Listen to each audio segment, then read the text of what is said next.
Bil-ġurament jingħata ġieħ lill-Alla u lir-Repubblika, kliem Dr. Lawrence Mintoff li jingħaqad fil-Bank tal-Ġudikatura bħala mħallef fil-Qrati Superjuri wara li l-Kabinett tal-Ministri approva l-ħatra tiegħu. L-imħallef Mintoff semma l-onestà, l-integrità u l-imparzjalità bħala 3 pilastri li fuqhom għandu jiffoka ħidmietu min huwa fl-ogħla karigi fil-Ġudikatura. Saħaq fuq il-ħtieġa li mħallef iżomm f'moħħu li l-każijiet li jitresqu qudiemu huma sitwazzjonijiet li ħafna drabi jkollhom element ta' tbatija. Il-President ta' Malta, Marie-Louise Coleiro Preca, li presediet il-ħatra, tenniet li l-ħatra ta' mħallef ġdid hija xhieda tal-valuri demokratiċi fih dan is-soċjetà Maltija, flimkien mal-indipendenza u s-salvagward ta' drittijiet umani.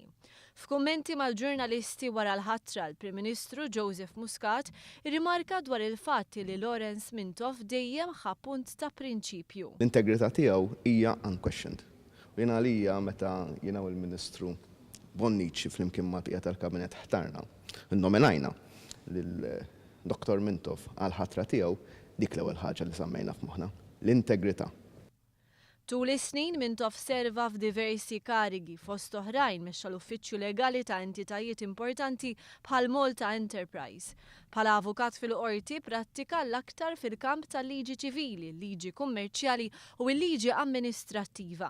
Il-Ministru għall-Ġustizzja Owen Bonnici kummenta dwar dan. Li anke fuq livell Ewropew qed isir aċċenn fuq il-kwistjoni tal-kompetittività, jiġifieri nħarsu lejn il-ġustizzja bħala wieħed mill-fatturi li jżidu l-kompetittività fil-pajjiż, l-esperjenza li għandu Dr. Mintoff fil-liġi relatata mal-investiment, mal-kummerċ, eċetera, kienet waħda wkoll mill-fatturi li aħna qisna.